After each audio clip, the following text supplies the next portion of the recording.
Merci Sylvie. C'est complètement inacceptable qu'est-ce qu'ils ont fait et sous quel prétexte et comment ils ont fait ça. Moi, je veux juste vous dire, ceux qui vont prendre la parole, essayez de garder la moitié du trottoir pour que les autres puissent, que la population puisse passer derrière, pour pas qu'ils s'enfargent dans le fil, qu'ils fassent tomber le speaker. C'est simple comme ça. On y va à la bonne franquette. Est-ce qu'il y a d'autres monde qui voudraient témoigner de leur expérience, de qu'est-ce que l'étiquette ont fait vivre ou qu'est-ce que les mesures ont fait vivre? Oui? Parfait, viens-t'en. C'est à ton tour.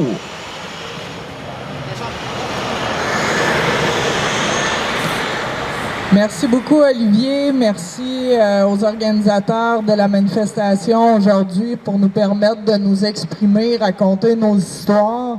Je m'appelle Andréane. Moi, quand la crise a commencé, j'étais coordonnatrice de camp de jour pour la MRC où j'habite. Et j'aurais dû gérer 6 camps de jour dans ma MRC. Vu les mesures exagérées, irraisonnables et démesurées des gouvernements, seulement 2 des municipalités ont décidé de faire des camps de jour parce que les restrictions imposées ne leur permettaient pas autrement. Donc, j'ai géré mes 2 camps de jour à ce moment-là et j'ai commencé à comprendre et à me rendre compte que le discours de nos gouvernements était complètement incohérent, qu'il changeait de jour en jour, de semaine en semaine. Dans mon travail, je devais écouter leurs points de presse. J'étais dépendante de leurs mesures qu'on me forçait à appliquer à des enfants. Bon, on s'entend que dans mes camps de jour, il n'y a pas eu de masque. La distanciation était très théorique sur les papiers pour leur faire plaisir, mais sur le terrain, on se faisait des gros câlins. Puis moi, c'était 100% enfants heureux et libres, comme c'était le cas avant que toute cette folie-là commence.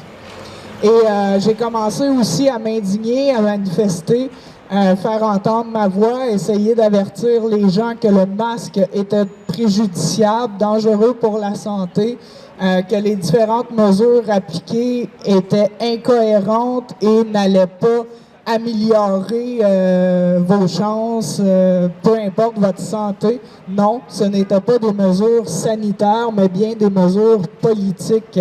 Et c'est donc ce que j'ai voulu dénoncer. Et pour avoir dénoncé, eh bien moi aussi, j'ai reçu un petit téléphone de mes employeurs pour me dire, moi, plus simplement que je dépendais de subventions gouvernementales et que les subventions n'allaient pas être reconduites, donc que je perdais mon poste. Ensuite de ça, ben, j'ai eu plusieurs tickets moi-même, des tickets de non-port du masque en manifestation, mais aussi toutes sortes d'autres tickets qui, pour moi, représentent un harcèlement envers ma personne, une discrimination alors que j'essayais de faire valoir mes droits de manifester, de prévenir la population des dangers qu'ils encouraient dans la situation. Et donc, on m'a donné des tickets de klaxon, de flasheurs, feux d'avertissement, en disant que c'était non justifié, alors que pourtant, si vous regardez les manifestations de la CSN et des syndicats, c'est pourtant une norme de klaxonner et être sur les 4 les feux d'urgence quand on est en manifestation. Mais si vous saviez justement les milliers de dollars que j'ai accumulés comme ça en différents constats de toutes sortes qui étaient injustifiés, j'ai toujours considéré que j'ai été une bonne citoyenne, je pense, dans la vie. J'étais impliquée dans mon milieu, éducatrice spécialisée.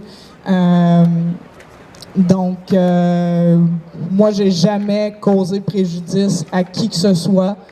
Et aujourd'hui, je me retrouve avec des milliers de dollars de contraventions pour avoir essayé d'améliorer le sort de mon prochain, essayer de sauver les enfants de des mesures complètement inhumaines pour de jeunes enfants, essayer de protéger leur santé, leur intégrité physique, et on me traite comme une criminelle.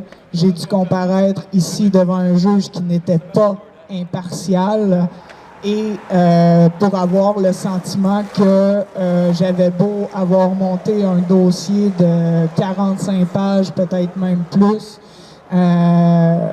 que c'était malheureusement perdu d'avance parce que ces gens-là ont tous reçu le même mémo de la part de nos gouvernements, qu'on doit tous perdre nos causes. Donc, il n'y a pas de réelle justice pour nous. Ce n'est pas vrai que les juges sont impartials dans nos causes. Donc, voilà, c'est ce que je voulais dire aujourd'hui. Je vous remercie beaucoup.